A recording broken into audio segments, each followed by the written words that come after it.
পিছনে পিছন থেকে কয় কি তারে, তুরে দেখলে সবাই ফালাই যায়, তোর মেজাজ এত গরম, তুই সবারে কথার আগে কস মুখ হাত থাকতে কি এর মুখ দিয়ে কথা লাগা, তুই ফুল আজকে মার সামনে এমনে দাঁড়াই আছিস, ব্যাপারটা কিতা?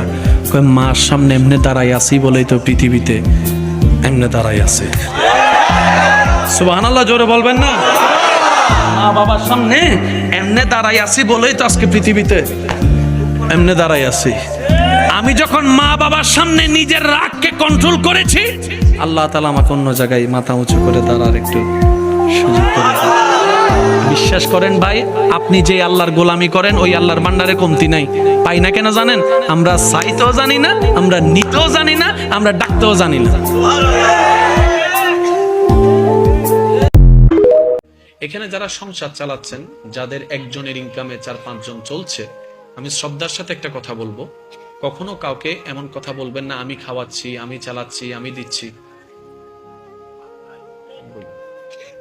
মনে রাখবেন, কেউ কাউকে খাওয়ায় না, যার যারটা সে সেই খায়।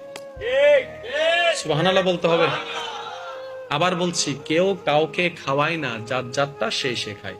এবার আমার ভাই আমাকে বলবে, ভাই আপনি তো বললেন আমি মানলাম, কিন্তু আমি যে কামাই, আমি না কামাইলে তো বাজার হয় না, বাজার না হলে তো রান্না হয় না, রান্না না হলে তো আমার ভাই খাইতে পারে না, তাহলে তো আমার কামানোটাই খাচ্ছে। আমি বললাম, ভাই হয়তো আমি বুঝাতে ব্যর্থ হয়েছি, একটু শুনুন।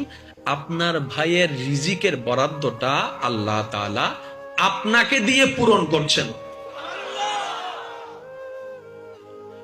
বরং আপনি উল্টা তাকে বলবেন, মামিকে, চাচিকে, খালাকে বলবেন, ধন্যবাদ আপনারা আমার ঘরে মেহমান হওয়ার জন্য। কারণ আপনারা যখন এসেছেন একা আসেন নাই, আপনাদের বরাদ্দ রিজিকও নিয়ে এসেছেন। এবার একজন 5 জনের পরিবার চালানোর জন্য 10,000 টাকা দিয়ে সংসার চালায়। এই 5 জনের ভিতর মাও আছে, বাবাও আছে। এবার মা বাবা যদি মারা যায়, খরচ এটা বাঁচার কথা না? 10,000 টাকা থেকে বাঁচার কথা না? মা বাবা মরার পরে দেখেন, জিজ্ঞেস করেন, কালকে জিজ্ঞেস করবেন, ওই খরচটা আর খুঁজেও পাচ্ছে না। কি বলেন আপনারা? মায়ের খরচ যেটা বাঁচার কথা, মনে করেন মার জন্য 2,000, বাবার জন্য 2,000, 4,000 টাকা বাঁচার কথা, এটা বাঁচতেছে না। এবার সে চিন্তা করে, কি রে, 10,000-এ 5 জন চলতো, এখন দেখি 10,000-এ 3 জন চলি, ব্যাপার কি? ওই 4,000 গেল কই? আল্লাহ তাআলা বলে যে, তোমার মা বাবা যখন এসেছে, তুমি এসেছো। সবাইকে আমি আল্লাহই খাওয়াই, স্বামীকে বউয়ে খাওয়াই না, বউকে স্বামী খাওয়াই না। সবগুলা হচ্ছে বাহানা। সবগুলা কি?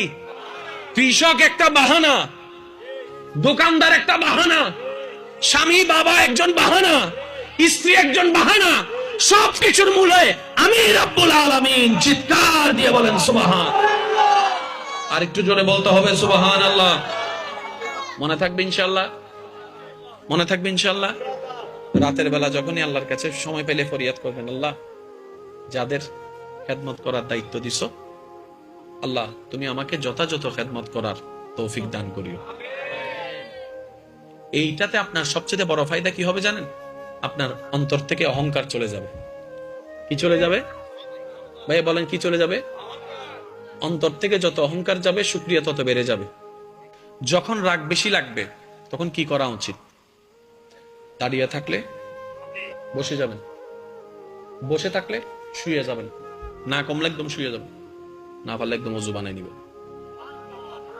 কারণ 95% মানুষ জীবনে বেশিরভাগ ভুল করে রাগে। এই পর্যন্ত যত সংসার ভাঙছে, যত ভাই ভাই দুশ্মনী হয়েছে, আর রাগটা আসে কার থেকে?